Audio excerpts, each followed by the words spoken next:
I've lived in this house for 16 years now, so I have a full spectrum of old smart home stuff, some new stuff, but today I want to go through all of it, get rid of it, blow it up, tear it out, just like I do in every other video. I think I can make some actual improvements without ruining everything. I just bought a ton of the new IKEA smart home devices. I think they're gonna be really, really good. IKEA is going all in on the new Matter over Thread standard. They're getting hammered in the reviews, but I have been testing this stuff out and it's working for me. I really just want to see if I can simplify my smart home setup because I have 4 different smart home hubs. I think I can condense them all into one hub, a Raspberry Pi running Home Assistant. And I've got this ZBT2 antenna plugged into the Raspberry Pi so I can do Thread.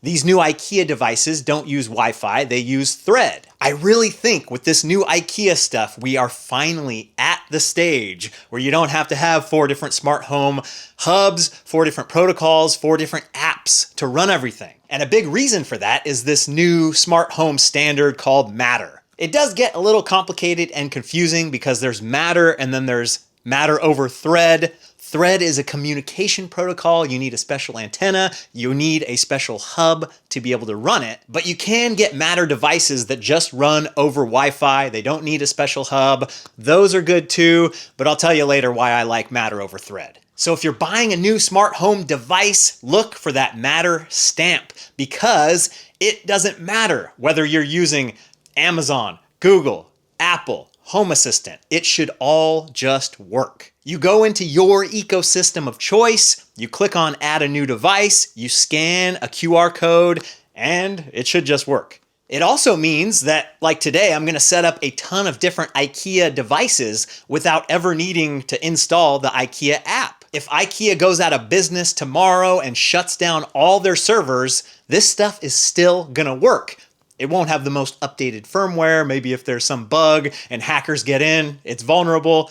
But you know what I mean. So I'm gonna show you my Home Assistant setup that uses Matter over Thread. I'm gonna go through each one of my smart home hubs, unplug them, see if anything happens or if I have to replace everything, and then probably start in the garage with some simple automations, get some easy wins, and then go throughout the whole house and see what I can mess up and rebuild and fix. So the first thing you need to do, if you want to give Matter over Thread a try, if you want to use these new IKEA devices, you need to go into your home network settings and turn on IPv6. Should be pretty easy to switch this on. It shouldn't break anything. On my network, it was off by default. And even if you're not using Home Assistant, if you're using the Apple TV as a smart home hub, if you're using IKEA's Dira hub, turn on IPv6. And I'm using Home Assistant because it's the most compatible, it's the most extensible, it's the most dynamic smart home base layer. It works with just about every single thing out there. So I've got Home Assistant running on a Raspberry Pi. Everything's updated. It's already kind of doing some automations around the house. And now I'm adding in this ZBT2 antenna, plugging it in to my Raspberry Pi, and at first it actually did not work. So I had to plug it into my laptop, update the firmware, flash it, unplug it, plug it back in, and after a few minutes it turned on, and then I had a Thread network up and running. Now we're gonna add some devices. These are Matter devices, so they're actually in a whole different settings menu in Home Assistant. And this is where if you're using a different smart home ecosystem, it's actually way easier to add a new device. If you go into the Apple Home thing, it's a button in the top right, 2 clicks, you're in. In the Home Assistant app, you need to swipe left, go down to settings, look for devices, click on devices, scroll all the way down to Matter, click on add, and yet it's a no. It's not a yes, it's a no. It's the price you pay for having the most dynamic, extensible, compatible system. And man, now that I think of it, I think you actually have to add Matter as a thing inside Home Assistant before you can add your Matter devices. Talk to AI. AI is your best friend. It'll walk you through it. So now we can actually start adding some smart home devices. A great place to start is with some lights. I got the new IKEA Kajplatz lights. I've got 3 of these bulbs and they are going to replace my 3 Philips Hue light bulbs. And that means I can get rid of my Philips Hue hub. Pretty dang easy to get all of my lights paired up and working. I did have one of them fail during setup. Who knows why? I just tried it again and it worked just fine. So now that I've got my light bulbs up and running, they are now a part of my Thread mesh network. So there's Matter over Thread that I'm going to use, and there's also Matter over Wi-Fi, like I talked about before. Some of the great benefits of Matter over Thread is that the Thread network is a very, very simple network. It sends very simple signals. When you're connecting to Wi-Fi, there's a lot going on there. So it's much harder to run a small battery-powered device over Wi-Fi because the battery gets sucked down quick because it's constantly talking back and forth. But if you're on a Thread network, you don't have to constantly talk back and forth. You're not sending a million different packets back and forth. The battery-powered devices last a lot longer. And another great benefit of a Thread network is it's super fast and snappy. When I click this little button here, it is instantaneous turning the lights on and off. And because these smart bulbs are always powered on, as well as the smart plugs that I'll talk about later, those devices become a router in the Thread mesh network. And this is great because you imagine my Raspberry Pi running Home Assistant is off into my network closet in one corner of the house. It's not going to be able to cover the whole property. So the Thread network starts with the ZBT2 antenna, bounces out, hits some of my smart light bulbs, bounces over to the bedroom, hits some smart plugs, and each one of those devices can act as a router. They can talk to each other, and also the other battery-powered devices all throughout the house can talk to the smart plugs, to the smart bulbs, or the ZBT2 antenna. So I've got my new light bulbs connected, one on the front porch, two in the front room, but I'm not gonna open the app on my phone every time I wanna turn these lights on or off. For the front porch light, that's a very easy problem to solve. I'm just gonna create an automation in Home Assistant. Every night when the sun sets, turn the light on. Every morning when the sun rises, turn the light off. Set it, forget it. I will never need to mess with that. Maybe on Halloween night when I run out of candy, I have to go in the app and turn the light off. But for the front room lights, my preferred method of control is voice, my Google Home mini speakers. I've had these things for 8+ years. I've got them in every room of the house, so the NSA, the CIA, the FBI are all listening to me constantly. I am very open to trying some other method of local or cloud voice control, but the other options I've seen out there in the market, they're just not doing it for me. It'd be kind of cool to put like a secret microphone in the ceiling of every room, and then that talks to a Mac Mini and a server that's running, and the output could come through one of the speakers, because I've got lots of different speakers in every room of the house. And even with how expensive they are, if Sonos added a real deal Home Assistant voice control integration, I would buy more Sonos speakers. And with all the developments in AI coding, I am very, very hopeful that within the next 4 or 5 months, if Sonos doesn't want to make something for us, we can hack and jailbreak it and make it ourselves. But back to my Google Home Mini smart speakers. Man, this ecosystem, this software is clunky. This is tough to work with, but I did eventually get it going. So Home Assistant is the owner of the smart light bulbs, but if you want to share them out to another ecosystem, there's actually a pretty simple button. You just click it, it's Share Device. This pops up a QR code. You go into whatever other ecosystem you want to use, you hit the plus button, you add the device, you scan the QR code, and it actually works. My only warning is you just want to click this button once because it actually does stuff every time you click the button. So when I actually went in to pair it, there was like 4 or 5 different things because I'd hit the button 4 or 5 times. Turn on the lights. So I've still got 3 smart home hubs to take care of, and 2 of them I have had unplugged for the past 2 weeks, and I have noticed no difference in my quality of life.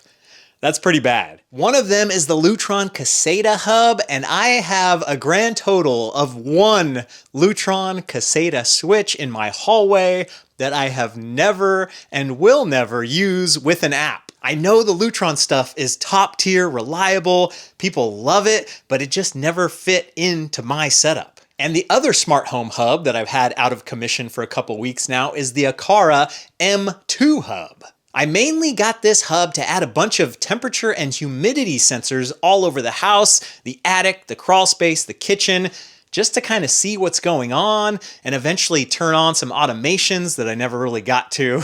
So I got a couple of the new IKEA Timmerflota temperature humidity sensors, and I'm gonna put them around the house. I've only got 2 because they're sold out. I've got 1 in the network closet, which is very key because once the network closet gets above a certain temperature, I have an automation to turn on a fan. And then underneath the house in the crawl space, I am always keeping an eye on this area because eventually I want to seal it off, make it nice, put in a dehumidifier, and hopefully take control of the air in my house again. And I also had the Aqara hub running a switch that controlled my backyard lights, and I have to say, 2 or 3 times it worked out really well. I'd be woken up in the middle of the night, I would hear a big racket in the backyard, I'd ask Google to turn on the backyard lights, and all of a sudden, a pack of raccoons would be illuminated, wrestling and playing in the backyard, and then they'd look up and be startled like, oh, what's going on? If it happens again, I'll get up and turn the light on myself. So I've got 1 more hub to go now, but I'm gonna save that for later. The big switchover I've got to do now is all my smart outlets. So this spot in the attic is the perfect place to start. I've got 4 Wi-Fi smart plugs and the new grill plats to replace them. Super simple to pull out the old plugs, pair up the new ones, get them into place. A couple of pro tips: make sure you hang on to the booklet that comes with your smart plug and just do them one at a time because you'll need the little QR code here to scan to set it up. It's impossible to actually see the QR code on the device when it's plugged in. And I always love using these little 6-inch extension cords. You get so much more out of your power strip.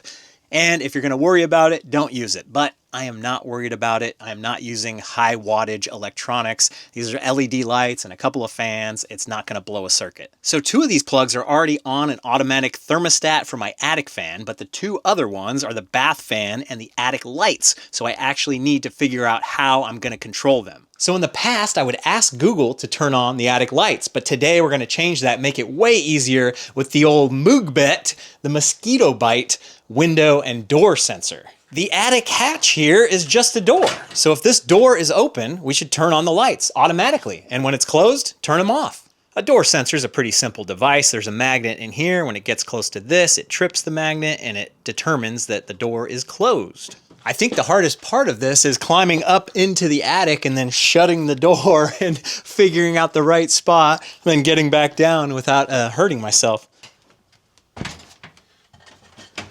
Scary.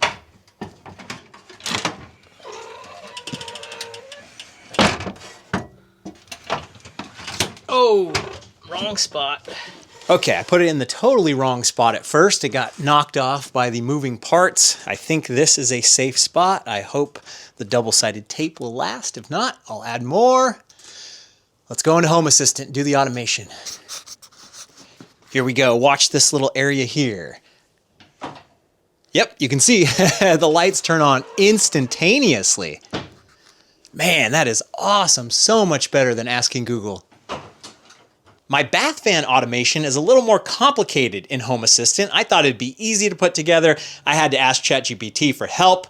I'm using the new Bilresa button. When either of the buttons on this button are pushed, turn on the bath fan for 30 minutes. And then if you hit the button again, it cancels the timer and turns off the fan.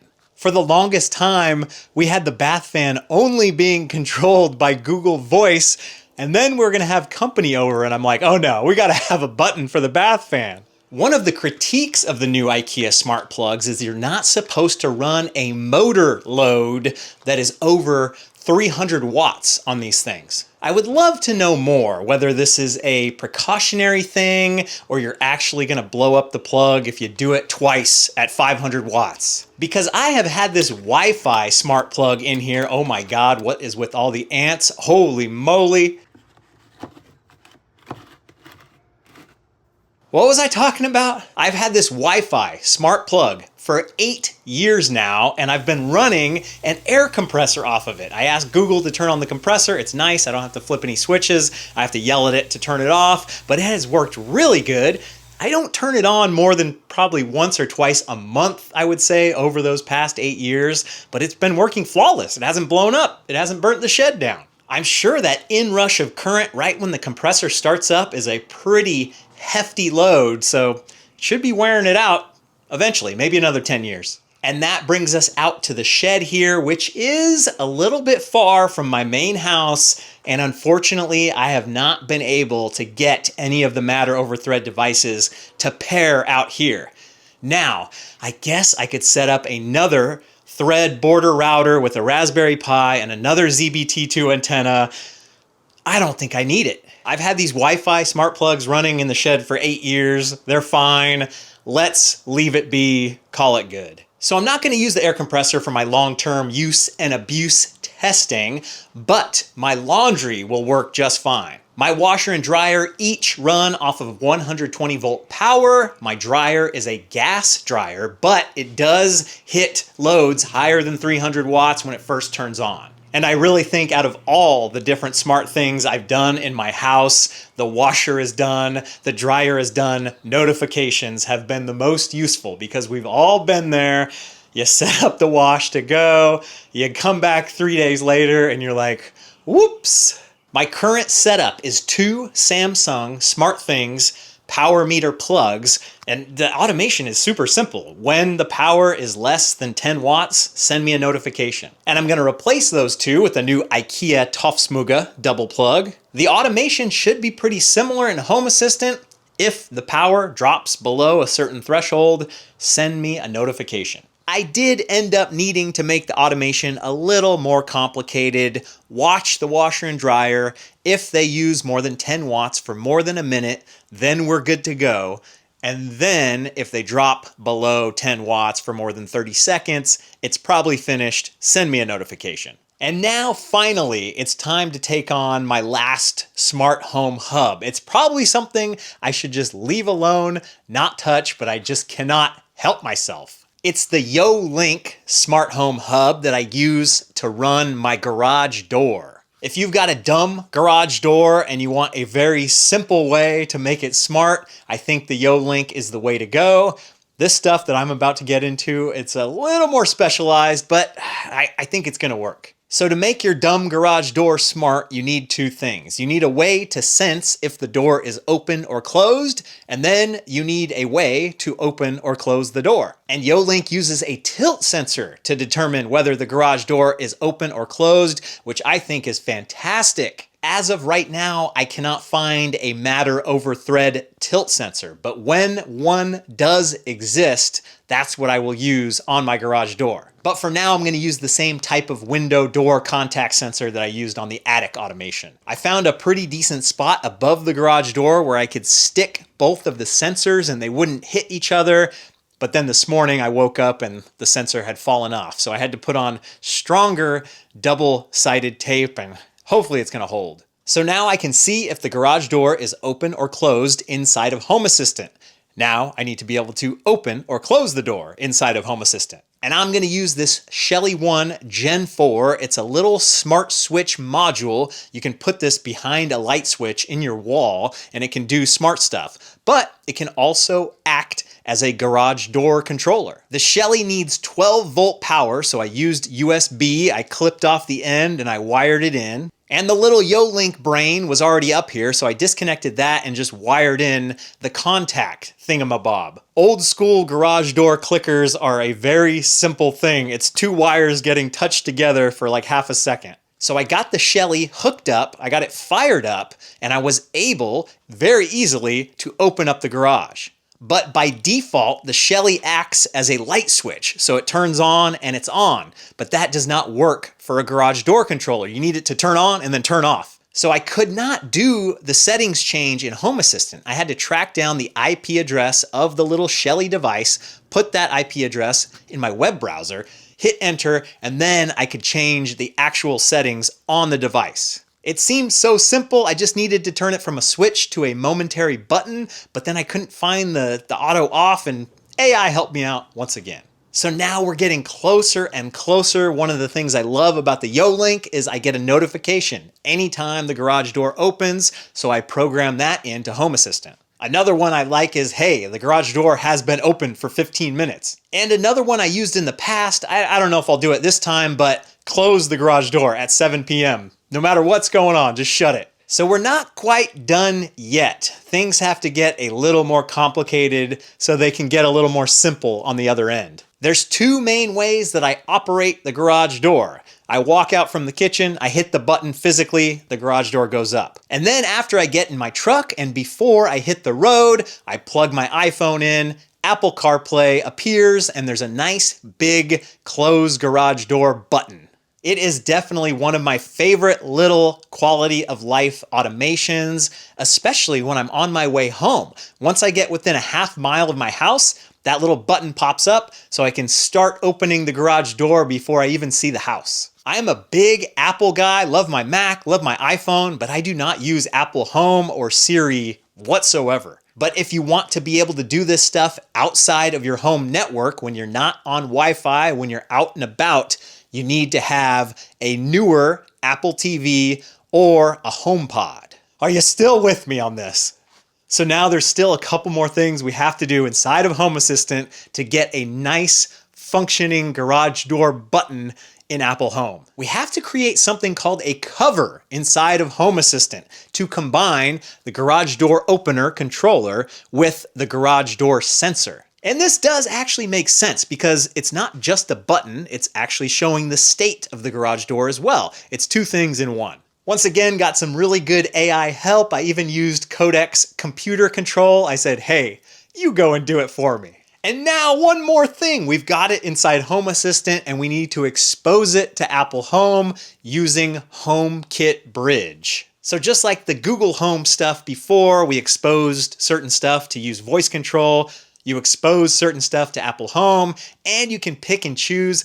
It's much nicer just to do one thing. I did everything and it took me a bunch of time to set it all up when I'm never going to use it inside of Siri or Apple Home. But the button on CarPlay is totally worth it, and I was actually happy I could get rid of the YoLink Smart Home Hub, even though it was working just fine. I just wanted to see if it was possible to do this little mini garage door control project. So it's still early days, but I'm very, very happy with this whole Matter over Thread thing. Hopefully IKEA comes out with new products. I'll make an update if there's some other Matter over Thread products that come out that really make things work better, especially garage door tilt sensor. One decent problem we've already had, a power outage last night and this morning.